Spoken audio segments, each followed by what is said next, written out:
podcast.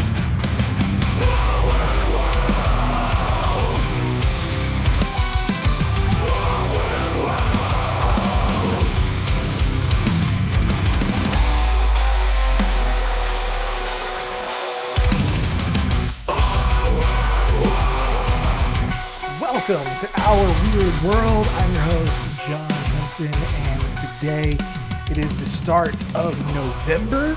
I am now 36, which is just a sad sentence to say out loud, given all of the other things I say out loud a lot of the time. Yeah, this is not...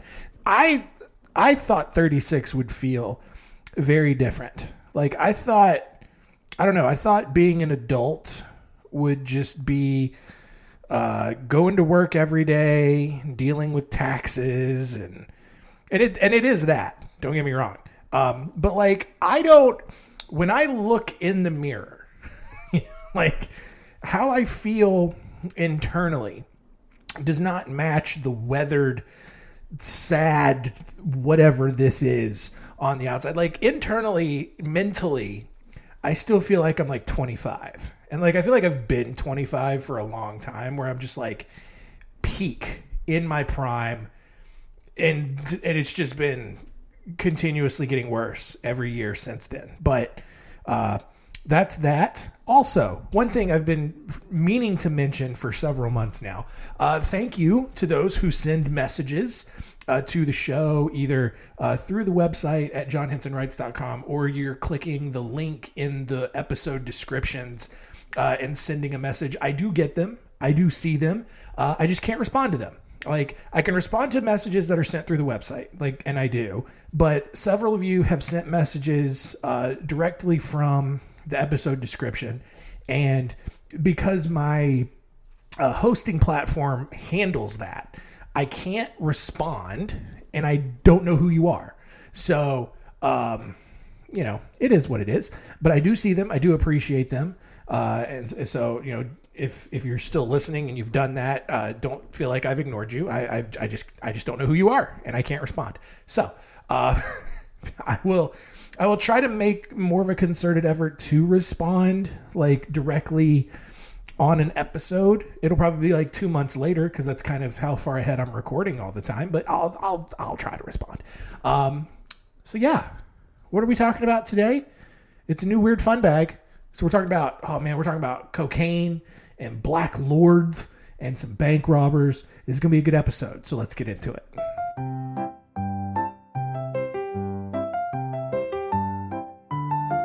Story time. Story time.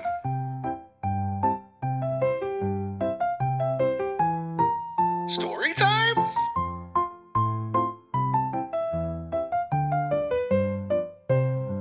Story time. Our first story is of Roy Gardner, who was born on January 5th, 1884 in Trenton, Missouri. He grew up to be really attractive, really charming, but looks didn't mean as much in the early 1900s as they do now. So Gardner basically just became a drifter around the American Southwest, working short jobs as a miner or caring for horses, because a lot of horses out there. He also spent a short time in the army, but deserted in 1906 and fled to Mexico. Now, while in Mexico, Gardner joined the Mexican Revolution, where he smuggled arms and ammunition for Venustiano Carranza's forces. I can't roll my R's. That's as close as you're going to get. Carranza. Okay, nailed it. I don't know how normal people roll their R's. I just roll my R's by like gurgling some spit in the back of my throat.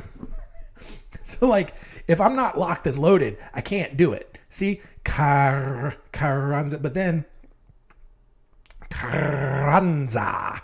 See, it's just, anyway, it's a little peek behind the curtain that no one asked for. Gardner was eventually captured by Victoriano Huerta's army and then sentenced to death by firing squad. The end. Our next story here is, no, I'm just kidding. That's the thing. That's the thing about the Mexican Revolution is like there was all of these different groups fighting not only for Mexican independence, I think, from Spain. I could be totally wrong on that. I don't know what the Mexican Revolution was about. I'm not even going to pretend. There's so many Mexican wars and stuff going on that we're just going to keep going. All I know, at least contextually speaking, this part of the Mexican Revolution is a bunch of different groups fighting each other, probably for full control over Mexico. And so Gardner initially joins one guy's forces, and then he's captured by another guy's forces, and they sentence him to death by firing squad. Well, before he could get executed, on March 29th, 1909, he broke out of his jail cell in Mexico City, attacked the prison guards with 3 other American inmates, and fled back to the United States, where he became a prize fighter. Because why not? He actually got so good at fighting that he joined famed heavyweight champion J.J. Jeffries at his training center in Reno, Nevada. Now, in 1910, Gardner went to San Francisco and promptly lost all of his fighting money on gambling. So, after robbing a jewelry store to recoup his losses, Gardner was arrested and sent to San Quentin. A few months later, he was released on parole after he saved a prison guard's life during a riot, and at that point, he decided to try to turn his life around. He started his own welding business, he got married, he had a daughter, and so he's like, listen, I have had a really busy life, all right? I was a hobo, and then I was fighting in the Mexican Revolution after I deserted the army, and then I broke out of prison, and then I became a cage fighter, and then I lost it all gambling, and then I robbed some jewelry stores, and now I'm out. I've got a family. I got my own business. Everything's great. Well, in 1920, after like roughly 9 or 10 years of living a decent life, while on a business trip to Mexico, Gardner gambled all of his money away again, relapse, at the racetracks in Tijuana. But since the first bank robbery had gone so well, other than getting caught and thrown in jail, Gardner figured he could just do it again, and this time robbed a mail truck that contained roughly $80,000 in cash and securities. Because again, this is 1920s. People just mail money all the time. He was arrested 3 days later while burying his treasure in the desert and was sentenced to 25 years at McNeil Island Federal Penitentiary in Washington State. However, while on the transport train to the prison just outside of Portland, Oregon, Gardner looks out the window and he says, "Look at that deer." And inexplicably, both of the guards assigned to watch him and make sure that he didn't do anything funny, they both turn and look out the window, at which point Gardner grabbed one of their guns, disarmed the other, and then handcuffed them together. He then jumped off of the train and ran all the way to Canada, which is pretty impressive because they were just outside of Portland, Oregon already. So he runs the length of Washington State to get to Canada, where he stayed for the next few months. Now, by now, of course, Gardner was addicted to bank robbing, and subsequently getting caught for said robberies. He traveled back to the United States the following year and began robbing banks and mail trains all over the western states. After robbing 2 trains in California, he was recognized at a hotel while playing cards, got arrested again, and then was sentenced to another 25 years at McNeil Island. Again, while on the train to McNeil Island, Gardner asked his guards, who were now 2 U.S. Marshals instead of just, regular minimum wage prison guards. I don't know, but he's got U.S. Marshals guarding him now. He asked them if he could use the restroom. For some reason, sure, they let him go. That's fine. But they left him unsupervised. And at that point, the unsupervised Gardner retrieved a gun that had been previously hidden by an associate from, I guess, the bathroom or wherever he was on the train. And when he emerged, he ordered another prisoner to handcuff the marshals to a seat before robbing them and jumping off the train again. Gardner was quickly recognized in Centralia, Washington, despite covering his face in bandages to conceal his identity, which is crazy that someone could still recognize him. And he was given another 25-year sentence at McNeil Island. It's crazy, like, they're only doing 25 years. Like, at some point, you got to up the charge. Maybe not, I don't know. After spending 6 weeks in prison, he actually made it to McNeil Island this time.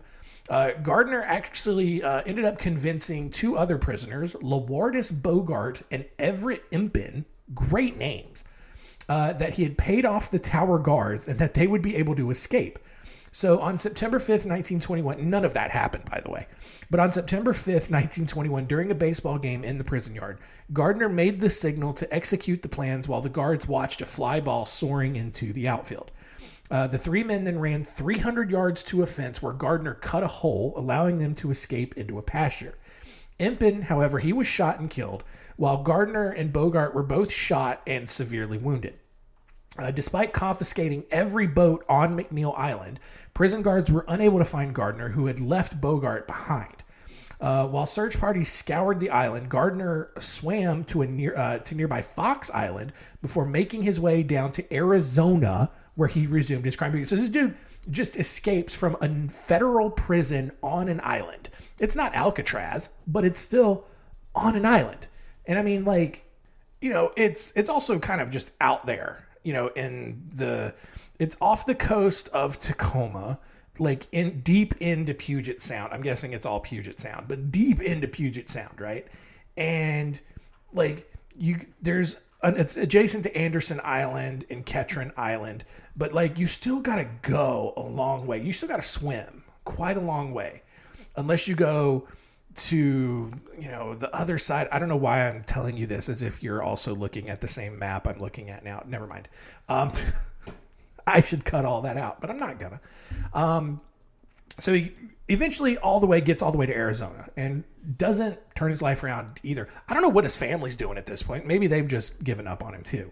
Unsurprisingly, Gardner was captured in Phoenix in the fall of 1921 after yet another train robbery, and he was given yet another 25-year sentence, this time, though, at Leavenworth Federal Penitentiary.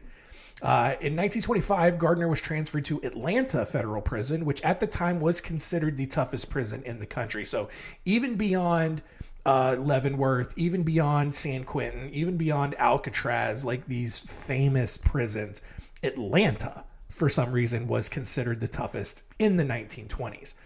He made two attempts to escape, but failed both times. And then he was eventually transferred to Alcatraz, where he actually became friends with Al Capone.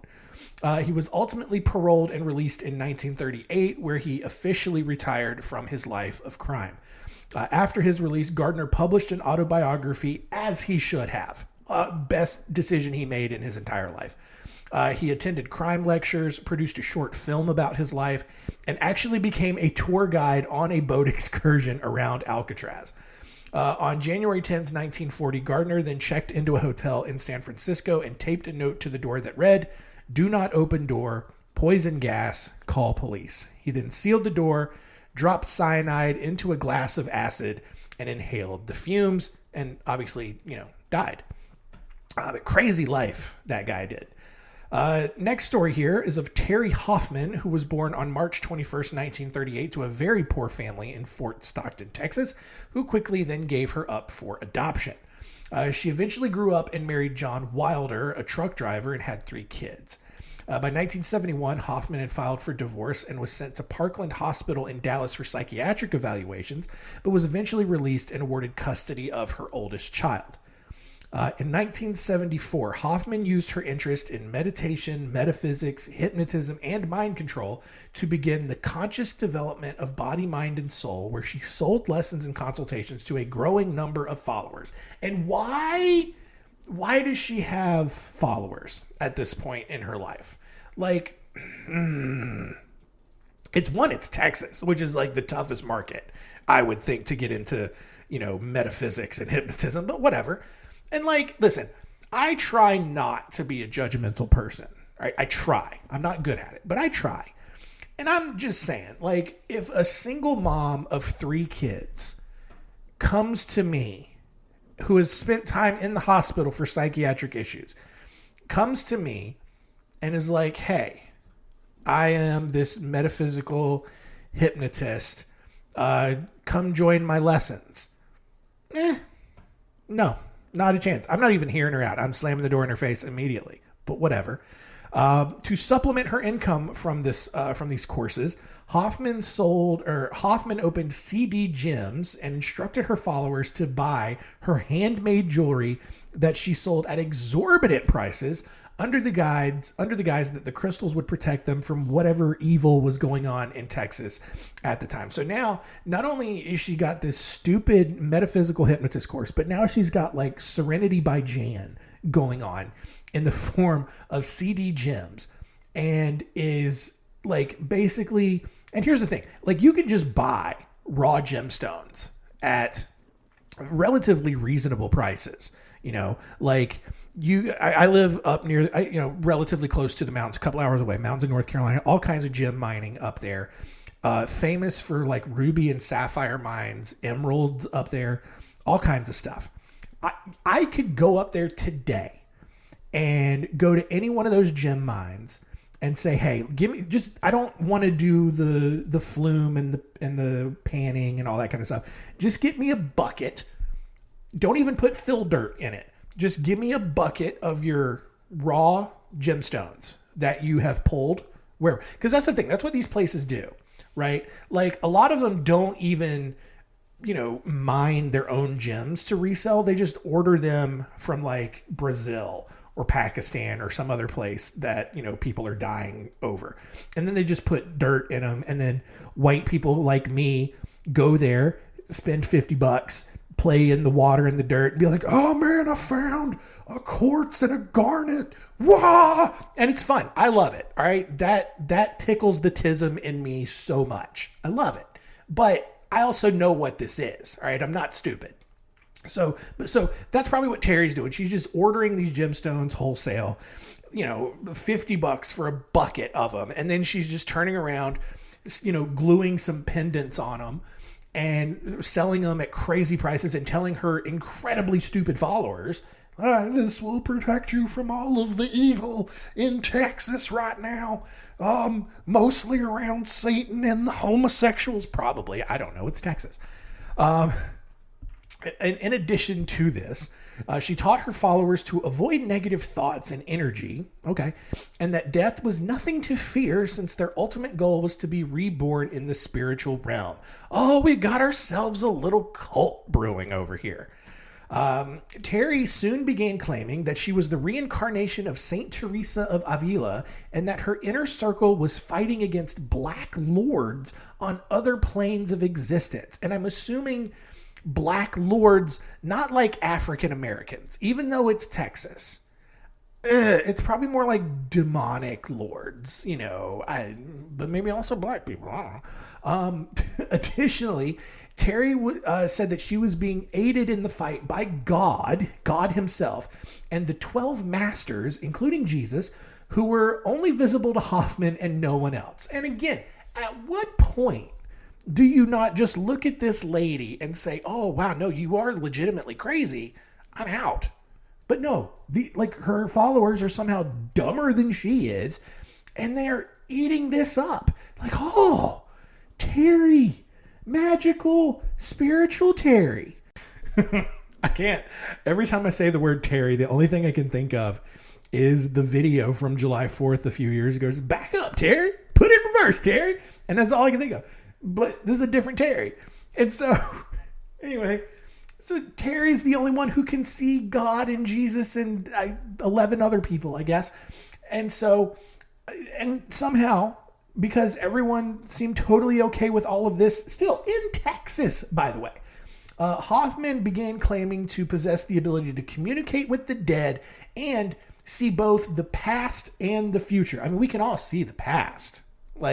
And granted, she's probably talking about I could see you when you were a little baby in the 1950s or whenever, and your family didn't have, video cameras or photographs or whatever. I can see everything. I'm Terri. Whatever. I don't know what she's doing. In 1976, Terri's second husband, Glenn Cooley, decided that she was truly insane and decided to leave her and the cult that she had started. Good on you, Glenn. However, the next year, he was found dead with lethal levels of Valium and Librium in his system. But rather than assuming that Terri had killed him, her followers actually believed that it was the evil Black Lords that had entered their realm and poisoned Glenn's blood. And then out of fear that their blood had also been poisoned, several members began bloodletting. So they're just purposely cutting themselves and just bleeding out because the Black Lords have entered our realm and are poisoning everyone and turning the frogs gay, probably. Just all kinds of stuff. Oh, God. By the end of the 1970s, Hoffman had married and divorced a third time, and the movement had also expanded to hundreds of members and had even set up a second location in Chicago.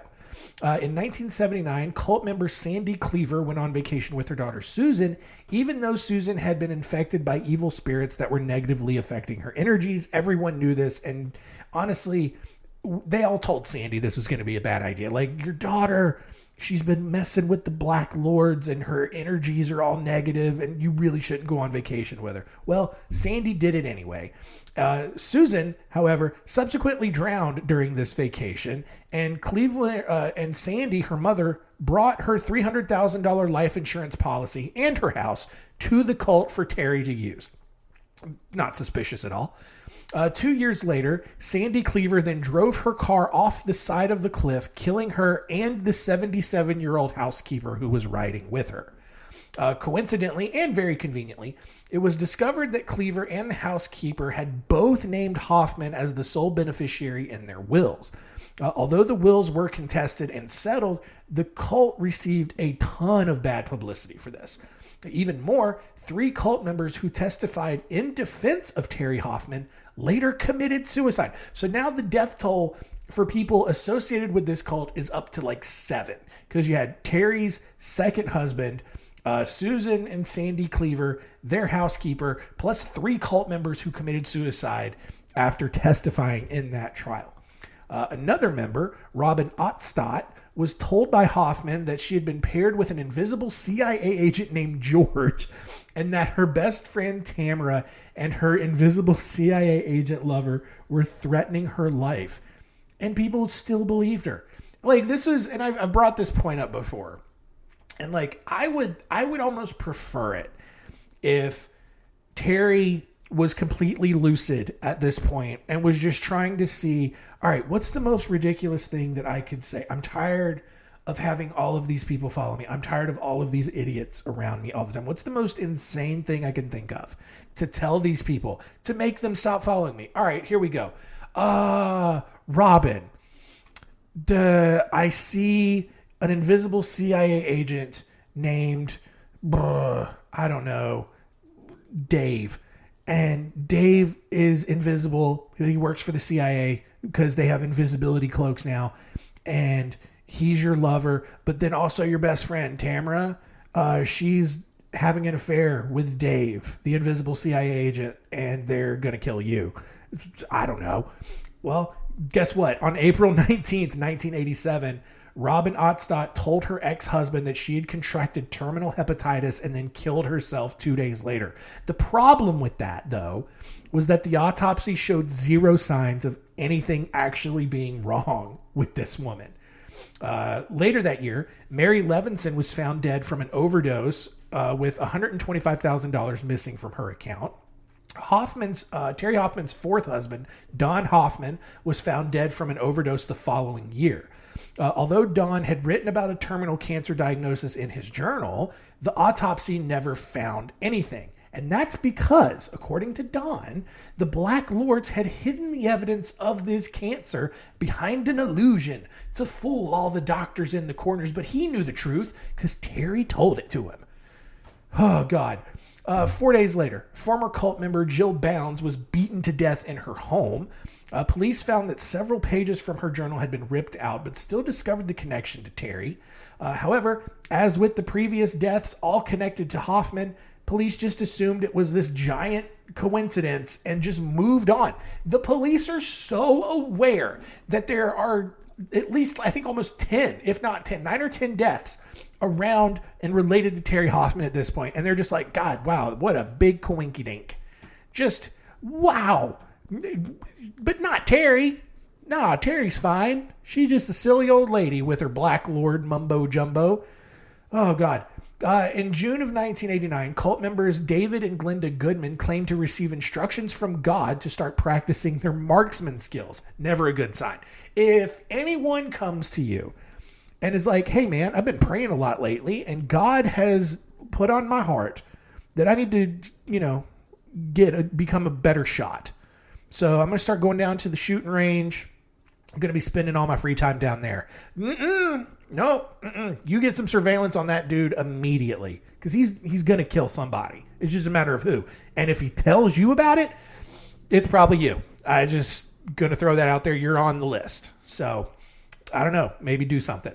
Well, guess what? 4 months later, David and Glenda Goodman received God's approval to then get High Energies, where they committed a murder-suicide together that November. Now, despite a lot of very clear signs that Terri Hoffman was using mind control and other silly cult tactics to convince several of her followers to kill others or themselves, prosecutors somehow never found concrete evidence to link Terri to any of these deaths.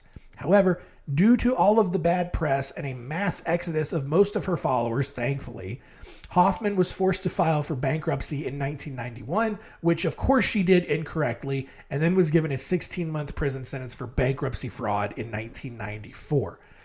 Following her release, she married Roger Keenley, changed her name to Terri Lilia Keenley, and then built a website touting her talents as a spiritual leader. I can't believe she still thought any of this was true. Well, of course, she's crazy. Thankfully, she died in Dallas on October 31st, 2015. Our final story, probably not as crazy as that one, but whatever, is George Bosque, who all he wanted to do in life was become a police officer. Unfortunately, no department anywhere wanted to hire him. Now, was it because Bosque was militantly conservative? No, that's probably what gets you into the force to begin with. Was it because that Bosque was also gay? Maybe. Not the favorite kind of people over there. Was it because he was bad at literally every skill that you needed to possess to be a police officer? Who knows? The world may never know. Instead, when he couldn't get hired as a police officer, he became a security guard for Brinks in San Francisco. Brinks, the home security, but then they also do like armored vehicles where they transfer crazy amounts of money between banks, I guess. I don't know where all that money's going, but that's what he was doing.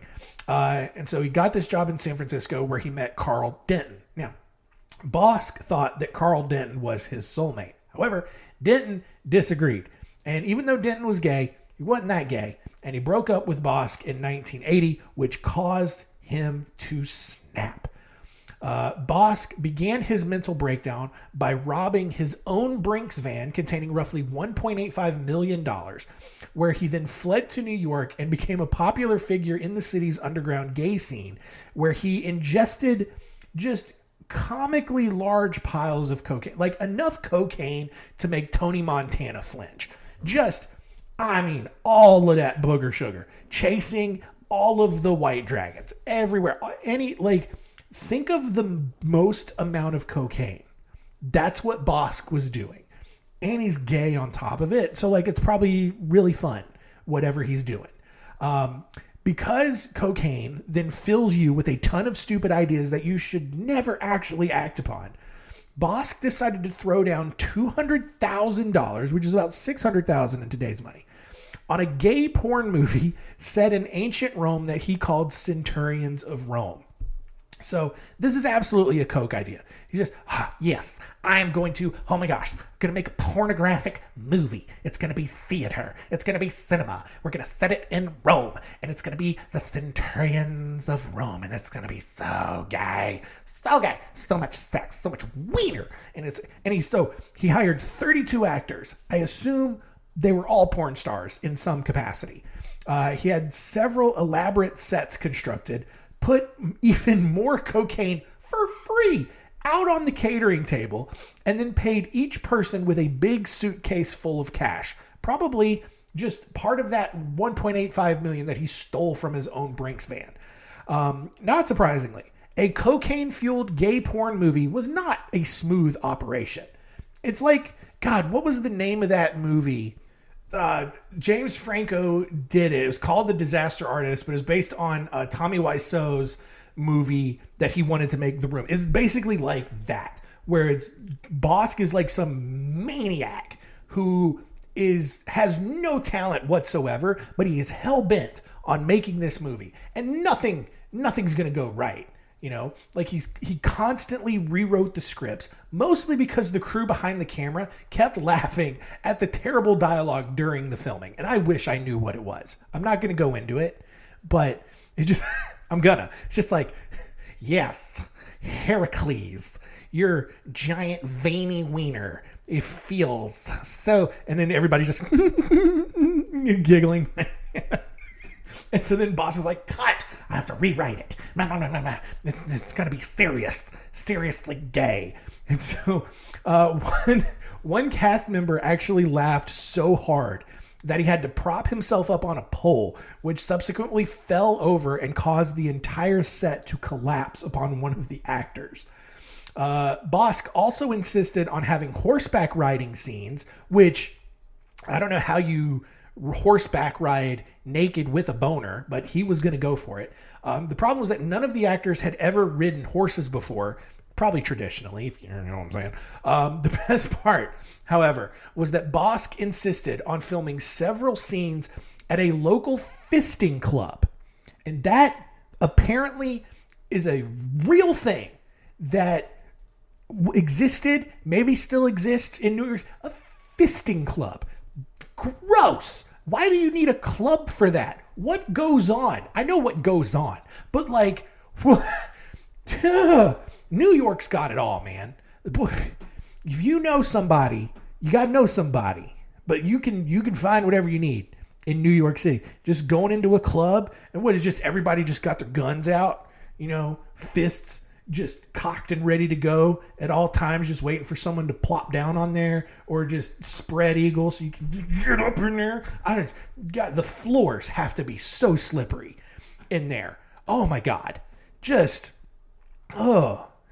Anyway, there, and here's what's crazy. The fisting club, I can't believe that's a real sentence that I'm saying. The fisting club, the reason that he wanted to film all of these scenes at this fisting club was because they had offered Bosque a free lifetime membership if they were included in his movie. And that's so weird. That's so weird. Now I understand why AIDS blew up in the 80s. If this is what was going on, hell yeah. Just AIDS everywhere. We're just fisting and just getting, oh God. Anyway, unfortunately and unsurprisingly, Bosque ran out of money before he could finish his film, and then he sadly moved back to San Francisco and tried to reunite with Carl Denton, who caused all of this to begin with.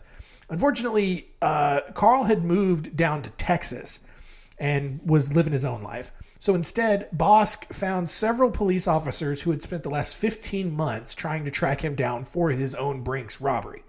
Lloyds of London, who had insured Brinks following the robbery, then sued Bosque for the rights to the Centurions of Rome porn movie to recoup as much of their money as they could. Suck it, insurance. However, when the director showed photos from the giant fisting scene from the movie in court, the case was dropped. I got to be a fly on the wall at that trial. Your Honor, I would like to present to you Exhibit A, a brief 5-minute sampling from the movie Centurions of Rome. This is the scene where Sophocles and Heracles, I realize these are Greek names, but, you know, Rome, Greece, this guy had no idea what he was doing. But they are both in the palace of, God, I don't even know, man. Just watch. And then it's just the jury and everybody is subjected to just watching so much lube and oiled up gay people just elbows deep in buttholes and blah, blah, blah. And just, I got to imagine like the representatives from Lloyds of London just sitting there horrified. Like they were probably uneasy going in there. Like, because to go ahead and demand the rights to a gay porn film is a pretty ballsy move, right? But they probably think, oh, you know what? If this does pretty decent and we get, any kind of publishing rights to this, rental movie rights, maybe Skinamax or whoever will take it. We'll get some of this money back, right? And then they're just sitting there watching this in court, and I hope there was at least a couple of people who were kind of aroused by it. That would have just made it even funnier. But whatever. The case was quickly dropped. Bosque was sentenced to 15 years in prison, but was released after only serving 4 years. And then he died in 1991 from a suspected drug overdose.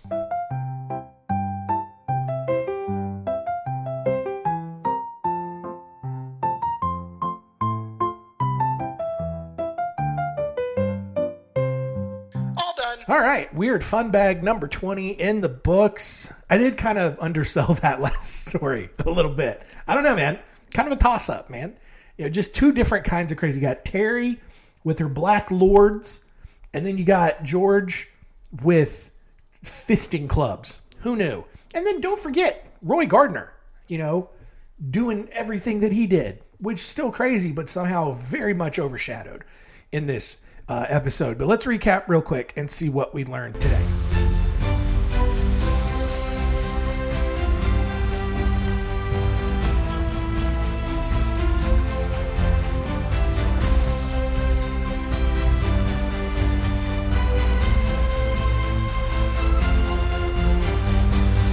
What did we learn? Number one, like I said, Roy Gardner, just a full-on life of crime. And listen, this one's really more for security guards, police guards. If you're ever put in charge of watching someone and they try to pull the old, hey, look at that. Don't both of you look at the same time. One of you got to just stay locked on to your target the entire time, but whatever. Number two, again, if a clearly mentally unhinged person, or even if someone who looks like they've got it all together, comes up to you and says, hey, buy this crystal from me for $200. It's going to protect you from all of the dark energy and black lords that are entering into our dimension at this very moment. And it will save your life. I swear to God. I just got off a FaceTime with God himself. Totally legit. Don't listen to that person. All right. Just walk away. And then number three, fisting clubs. I'm not going to Google whether or not those things still exist. They've gotta, maybe a little bit more underground, maybe a little bit seedier than they were in the 80s. But I got to imagine, especially in New York City, there's probably at least a fisting club somewhere in the basement of some nasty Chinese restaurant dive bar situation going on. I 100% believe. I don't even know what part of New York, but I don't know, maybe the Russian part of New York, whatever Russia town is over there. I don't know why. It just seems like that would be the place to be for fisting clubs. Gross.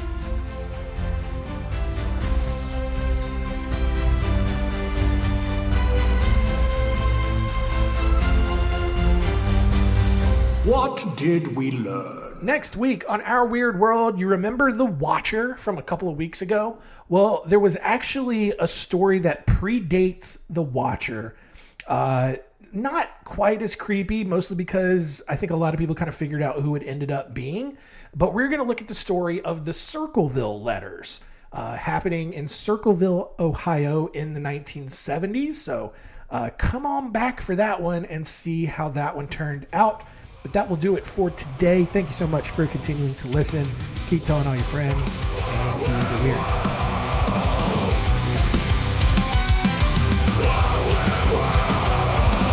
This is a podcast